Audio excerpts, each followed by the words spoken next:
आदमी फंसता है तो उससे बढ़कर के मूर्ख हो ही कौन सकता है।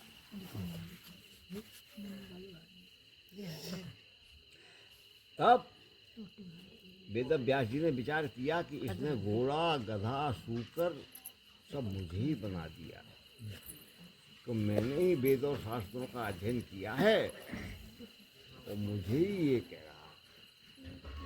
अब इससे ज़्यादा बात करना अच्छी बात नहीं है।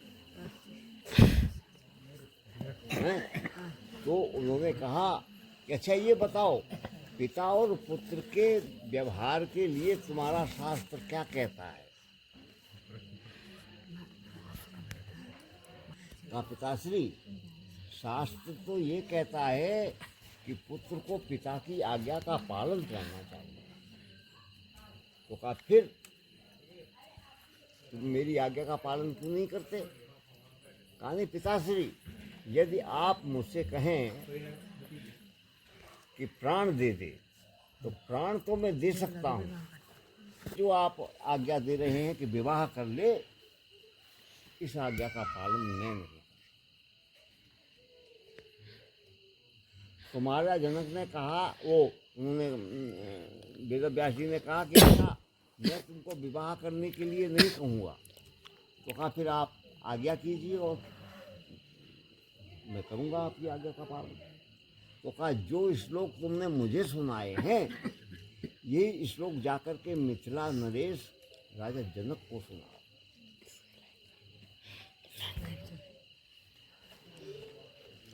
चले सुखदेव जी मिथिलापुरी में पहुँचे तो द्वारपालों से कहा कि महाराज जनक से कह दो कि वेद व्यास के पुत्र सुखदेव आपसे मिलने आए हैं। द्वारपालों ने जाकर के कहा महाराज से। तब महाराज जनक ने मन में विचार किया कि अब बनी बात।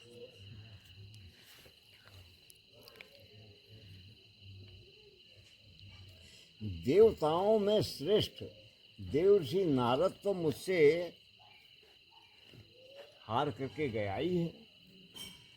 अब ये ब्रह्म ऋषियों में श्रेष्ठ व्यास का पुत्र ये भी आ गया है, ये भी मुझसे हार कर ही जाएगा। तब महाराज जनक ने द्वारपालों से कहा कि जाओ उनसे कह दो कि वो जहाँ पर खड़े हैं वहीं खड़े रहें, मैं जब बुलाऊंगा तब आए। उन्होंने कह दिया। अब सुखदेव जी खड़े रहे 3 दिन 3 रात वहीं खड़े रहे। चौथे दिन महाराज जनक ने कहा कि अच्छा जाओ देख करके आओ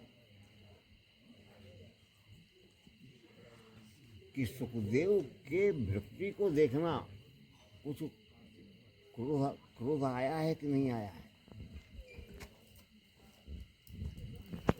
द्वारपाल ने जाकर देखा तो सुखदेव जी वैसे ही शांत अवस्था में खड़े थे। उन्हें आकर के महाराज उनको क्रोध नहीं आया है, वो तो जैसे आए थे वैसे ही शांत अवस्था में खड़े।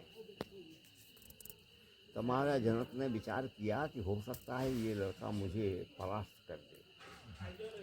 अच्छा जाओ बुला करके ले आओ उनको। बुलाए गए।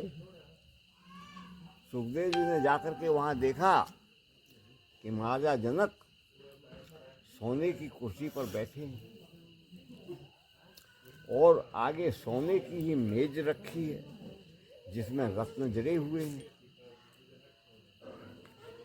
और मेज के ऊपर नाना प्रकार की मिठाइयाँ खाने पीने के पदार्थ रखे हैं और सुंदर सुंदर कन्याएं आसपास में खड़ी हैं और वो कन्याएं उठा करके और महाराज जनक को खिला रही हैं और महाराज जनक खा रहे हैं। सुखदेव जी ने जब जाकर के देखा कहा ओहो, पिताजी ने मुझे ये कहाँ भेज दिया। राम राम राम। राजा लोग विलासी तो होते ही हैं किंतु ये तो महाविलासी है। ये मुझे क्या ज्ञान दे सकता है?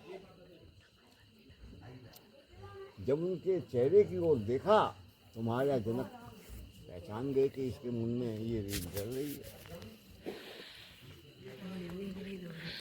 महाराजा जनक उठ करके आए और कहा महाराज आइए विराजिए। तो सुखदेव जी के पास था कुशा का आसन। सुखदेव जी ने कहा कि महाराज ये सोने की कुर्सी है, आप ही को ठीक है, मेरे पास अपना आसन है। उन्होंने कुशा का आसन अपना लिया और खोल करके दिखाया, बैठ गए। तब महाराजा जनक आए।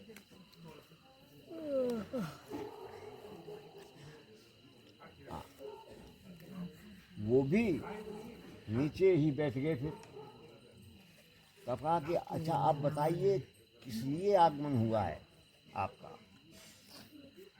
कहा महाराज हमारा पिताजी से शास्त्रार्थ हो गए।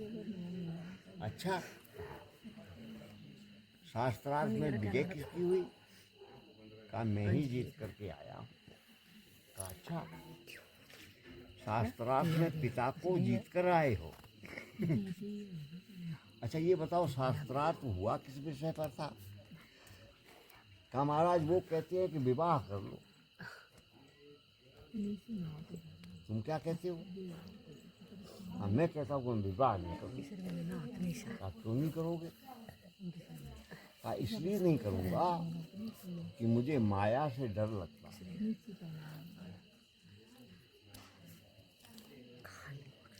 महाराज जनक ने कहा कि अच्छा ये बताओ माया से केवल डरते ही हो या बचने का कोई उपाय भी सोचा है? हाँ महाराज उपाय क्यों नहीं है? कहा क्या है? कहा वीरान जंगल में कहीं चले जाएंगे, किसी पर्वत की गुफा में बैठ कर के मस्त आत्मचिंतन करेंगे, वहाँ माया हमारा क्या करेगी। कहा अच्छा ये बताओ तुम जहाँ भी रहोगे वहाँ पृथ्वी होगी कि नहीं? कहा पृथ्वी तो सर्वत्र है, पृथ्वी तो वहाँ भी होगी। अच्छा आकाश होगा कि नहीं? कहा आकाश भी होगा। जल होगा कि नहीं? कहा जल भी होगा। और वायु होगी कि नहीं? कहा वो भी होगी। तो कहा भाई ये पंच तत्व ही तो माया है और ये शरीर जो बन